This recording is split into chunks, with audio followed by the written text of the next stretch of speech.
So কি চন্দনবাবু ওখানে দাঁড়িয়ে কেন? আরে আপনার জন্য আমার দরজা সবসময় খোলা, please come. Thank you sir. আপনাকে এনার কথাই বলেছিলাম স্যার।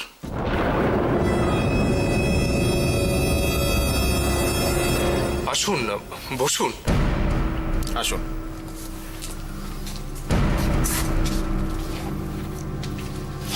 Thank you sir. আপনি চন্দনবাবুর কাছ থেকে সবকিছু বুঝে নিয়েছেন তো? মানে আপনাকে কি কি করতে হবে? দেখুন, শেষ মুহূর্তে পিছিয়ে যাবেন না তো? আপনি চিন্তা করবেন না স্যার, আমি ওনাকে সব বুঝিয়ে দিয়েছি। তবুও একটা কথা না বলে আমি থাকতে পারছি না। কাজটা কিন্তু এত সোজা নয়। আপনি ভেবে চিন্তে ঠান্ডা মাথায় সবকিছু সিদ্ধান্ত নিয়েছেন তো? দেখুন, পরে আবার কোনো প্রবলেম করবেন না তো? স্যার, আমি সবই শুনেছি, আপনি নিশ্চিন্ত থাকুন। Very good. তবে সঠিক কাজের সঠিক মূল্য দিতে জানে ময়ূক দেব রায়। তাহলে চন্দনবাবু, যা কথা হয়েছিল অ্যারেঞ্জ করে দিন। আপনি চিন্তা করবেন না স্যার, সব কিছুই অ্যারেঞ্জ করা আছে। Good, thank you.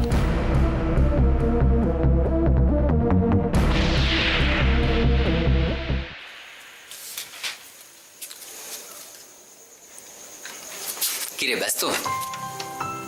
দাদা, আমার আবার ব্যস্ততা, ওই বাচ্চাদের স্কুলের খাতাগুলো দেখছিলাম।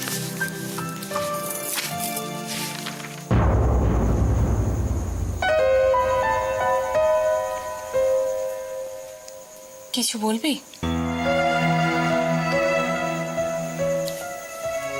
বলার তো অনেক কিছু আছে রে অপু,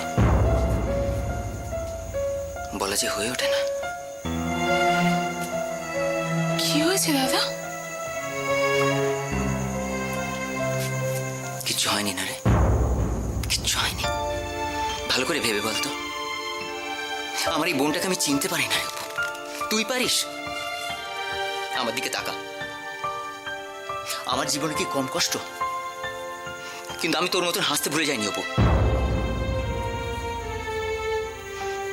একটা কাজ করবি, সৈকতকে ফোন কর প্লিজ। না থাক। বেশ, তাহলে আমি করছি। তোর এই অবস্থা আমার সহ্য হয় না।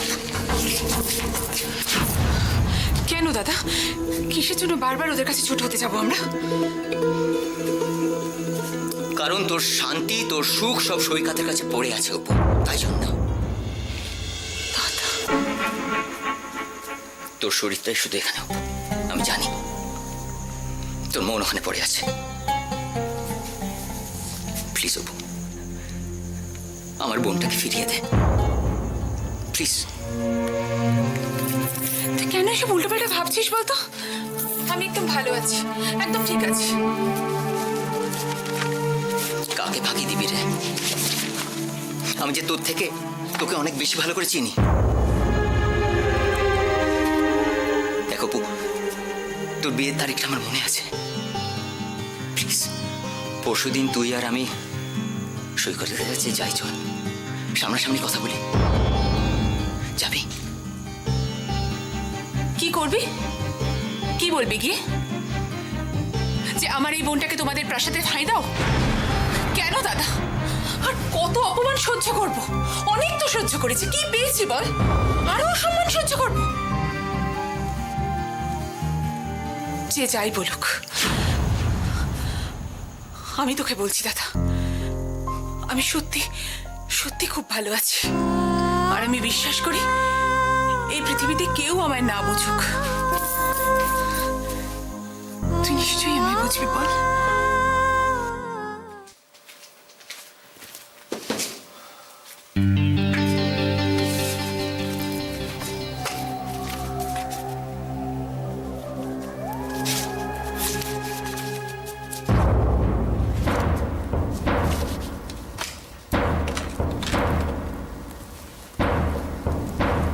একবার ভিতরে আসুন।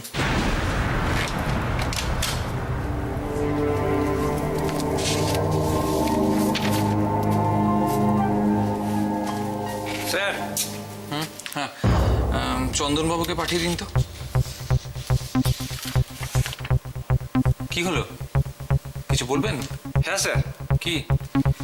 না মানে চন্দন স্যার ময়ূক স্যারের চেম্বারে গেছেন, এখন কাউকে ডিস্টার্ব করতে বারণ করেছেন। ঠিক আছে, আপনি যান, আমি দেখে নিচ্ছি।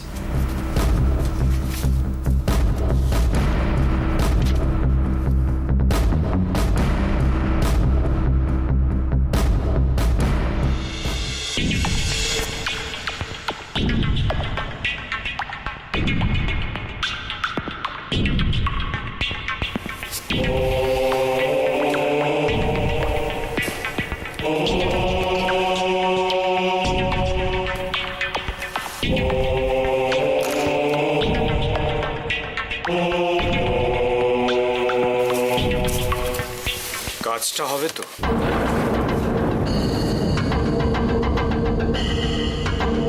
আপনি নিশ্চিন্ত থাকুন স্যার। ওকে সব বোঝানো আছে স্যার।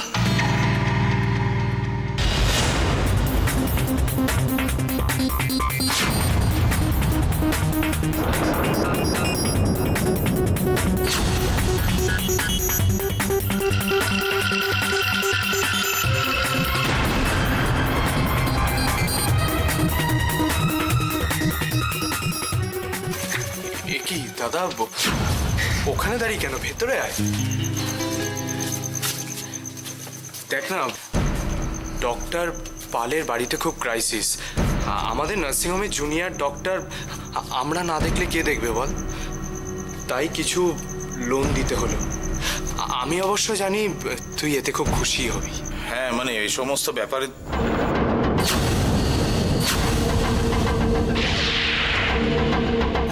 চন্দনবাবু, চন্দনবাবু, আপনার সঙ্গে বিশেষ দরকার আছে আমার। স্যার এখনই এখানে মানে এখন তো একটা কাজ করুন, আপনি আমার চেম্বারে আসুন। এখনই? হ্যাঁ, এক্ষুনি।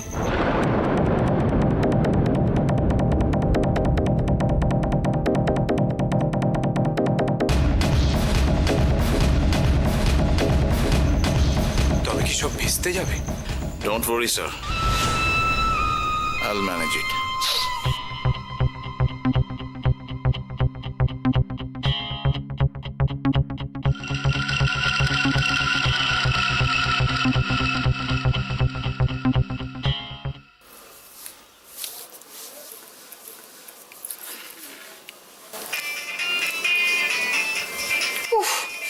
এ সময় আবার কে টেলিফোন করলো?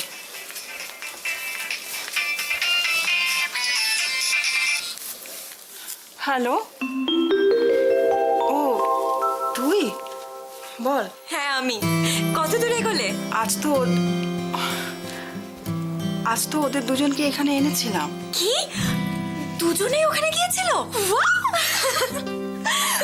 তারপর কথা হলো? না রে, যত ওদের দুজনকে এক করার চেষ্টা করছি ততই যেন ওরা দূরে সরে যাচ্ছে। না না মানি, আমাদের এত অল্পতে হাল ছেড়ে দিলে চলবে না। এবার কি হবে? আমাদের প্ল্যানটা? সব ঠিক হয়ে যাবে। মানি, তুমি ভাইয়ের সাথে কথা বলেছো? হ্যাঁ বলেছি। আরে বিয়ের বকবকানি তো সব গন্ডগোল হয়ে যাচ্ছিল একেবারে। ও যখন চলে যাচ্ছিল তার আগে আমি বললাম যে তুই আর লিলি এখানে আসতে চাইছিস, ও যেন তোদের পৌঁছে দেয়। শুনে ভাইয়া কি বললো? হ্যাঁ, ও তো রাজি হয়েছে। ভাইয়া রাজি হয়েছে? রাজি? উফ বাবা, তোরা যে শুরু করেছিস এখনই, যেন মনে হচ্ছে অপর্ণা এক্ষুনি তোদের বাড়ি চলে গেছে। সত্যি মানি, তোমার এই কথাটাই যেন সত্যি হয়। জানো তো মানি, আমার খালি মনে হয় আমি যদি একটা ম্যাজিক জানতাম, আর সেই ম্যাজিক দিয়ে আমাদের বাড়িটা যদি আবার আগের মতো করে দিতে পারতাম। বাবা সেই হাক ডাক, তুমি, মেশো, পিউ, অপর্ণা সবাই মিলে তোমাদের সকলকে আমি বড্ড মিস করি মানি। বসুধা দেখ, আর একটু ধৈর্য ধর। সবকিছু আগের মতো না হলেও ঘরের বউ তো আগে ঘরে ফিরে আসুক। তোমার কথাটাই যেন সত্যি হয় মানি। যাকে বলছি যে তুমি অপর্ণার সাথে কথা বলেছো তো? অপর্ণা ওই দিন আসবে তো? তুই চিন্তা করিস না, অপর্ণাকে আমি ঠিক ম্যানেজ করে নেব। যাক বাবা, এবার ভালো ভালো সবটা মিটে গেলেই শান্তি। আচ্ছা শোনো না, পিউ কোথায় গো? একটু পিউকে দাও তো, ওর সাথে কথা বলি। ও তো ঘুমোচ্ছে, ওর সামনে কোনো আলোচনা করার জোর রয়েছে? সময় বুঝে ঠিক জায়গায় বলে দেবে সবকিছু। সে কি গো মানি, পিউ আবার 2 মাস স্বভাব পেল নাকি?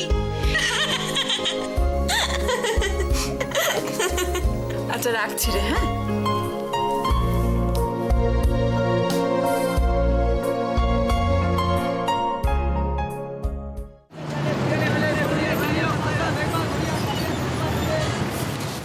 শোন, কাজটা হাতে করা কিচ্ছু না। যেদিন যে এরিয়াটা তোর ভাগে পড়বে সেই মতো বেরিয়ে পড়বে, বুঝলি? আর এই খাতায় কিছু গাইডলাইন আছে, বাকিটা আপনার হাত জানেন না। মানে আরে মানে অ্যাড্রেস দেখবি আর বেরিয়ে পড়বি। তো দুটো জিনিস থেকে সাবধান, হ্যাঁ? ঠিক আছে। কি? কুকুর আর সুন্দরী মহিলা। ওকে। কি শুরু করেছিস বলতো তুই? দেখছিস একটা সিরিয়াস কাজে বেরোচ্ছি, তাও আর কি। শোন না, তোর যদি কোনো অসুবিধা হয় তুই আমাকে একটা ফোন করে নিস, ঠিক আছে? ঠিক আছে, কিন্তু আমার তো ফোন নেই রে।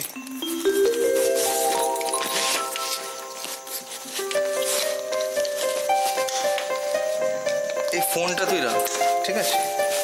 আপাতত। কিন্তু এটা তো তোর ফোন। আরে বন্ধুর জন্য এটুকু তো করতেই পারি, তুই একটু সামলে নিস। কি সামলাতে হবে? আবার কিছু? আমাকে তো চিনিস, ফুলে ফুলে উড়ে বেড়াই। তাই ইনা মিনা ডিকা কেউ যদি ফোন করে একটু প্রক্সি দিয়ে দিস ভাই। আরে না না না, দেখ তোর ফোন তুই রাখ, আমি এসব পারবো না রে সামলাতে। I am sorry. সত্যি তুই না বড্ড ভালো ছেলে রে। নে ধর, আমি মজা করছিলাম। শোন, ওই বাইরে একটা সাইকেল রাখা আছে, so make it fast my friend. ঠিক আছে, আসছি। হ্যাঁ,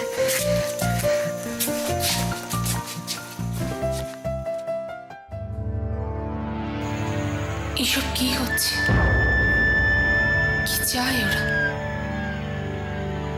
আচ্ছা, সৈকত কি করে সবকিছু জেনেও চুপ করে আছে?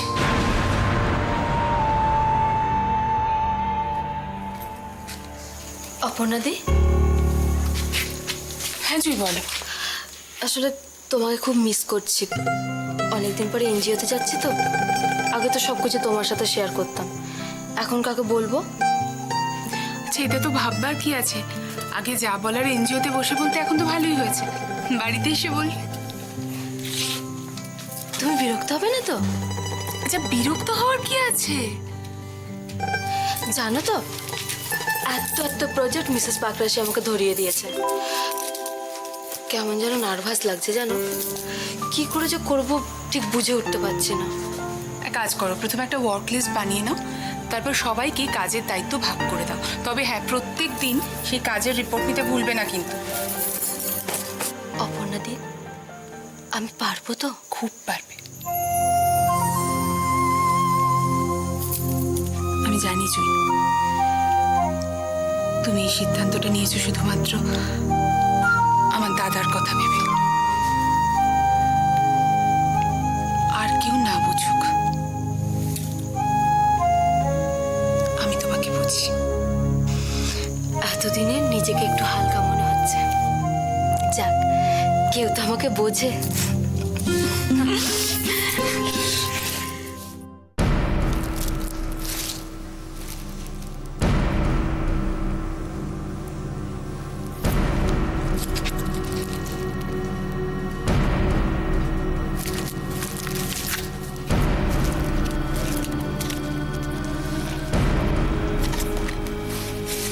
তাহলে ডক্টর বিশ্বাস, আপনি ঠিক কি বলতে চাইছেন? আমার বাবা সুস্থ হয়ে কবে বাড়ি ফিরবেন? রিপোর্টগুলো আমি সবই দেখলাম, ওনাকে চেক আপ করে যা দেখেছি একদম তাই। তবু আমার একটু সময় দিন। মানুষের মতো কিছু কিছু ডিজিজের মোটিভটাও ভালোভাবে বুঝতে হয়। ঠিক বুঝতে পারলাম না। আমিও না, তবে আপনারা যতটা টেনশন করছেন সেরকম কিছু নয়। সব কিছু ঠিক থাকলে ডক্টর দেবরায় খুব তাড়াতাড়ি সুস্থ হয়ে উঠবেন।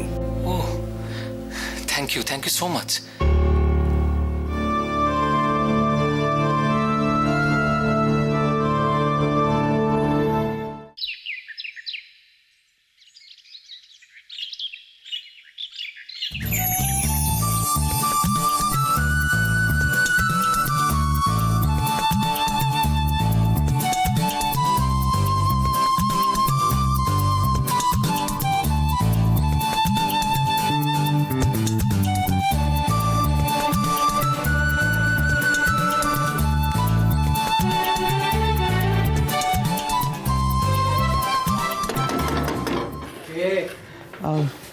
কাকু আপনার একটা চিঠি ছিল, এই যে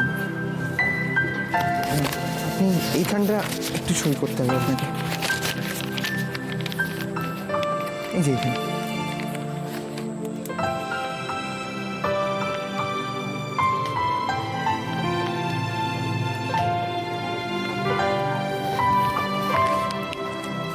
থ্যাংক ইউ।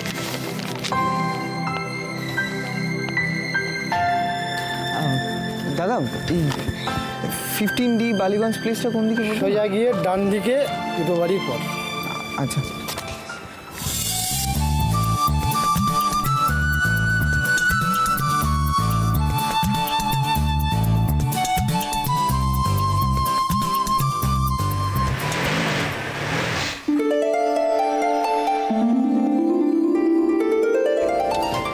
সুজন, এই সুজন,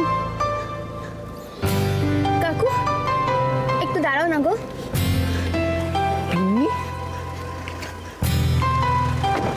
কাকু তুমি গাড়িটা পার্ক করো, আমি এক্ষুনি আসছি।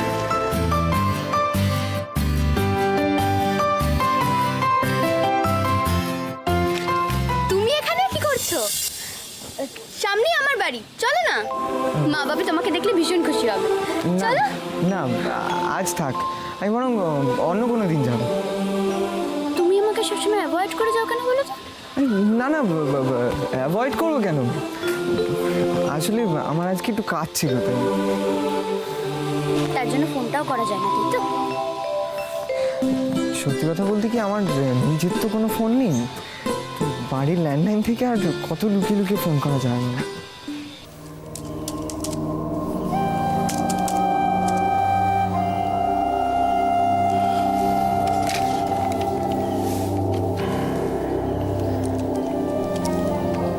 মিস ডিসুজা, আজ ওটি অফ। না, পেশেন্টদের আপনি জানিয়ে দিন।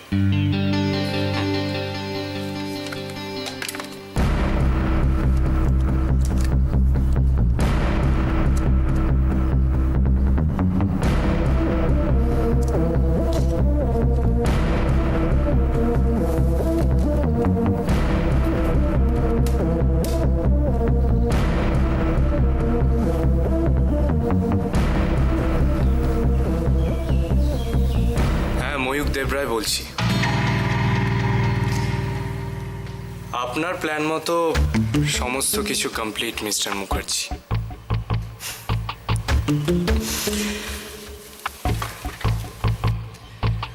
টাকা ওড়ালে বাঘের দুধও পাওয়া যায়।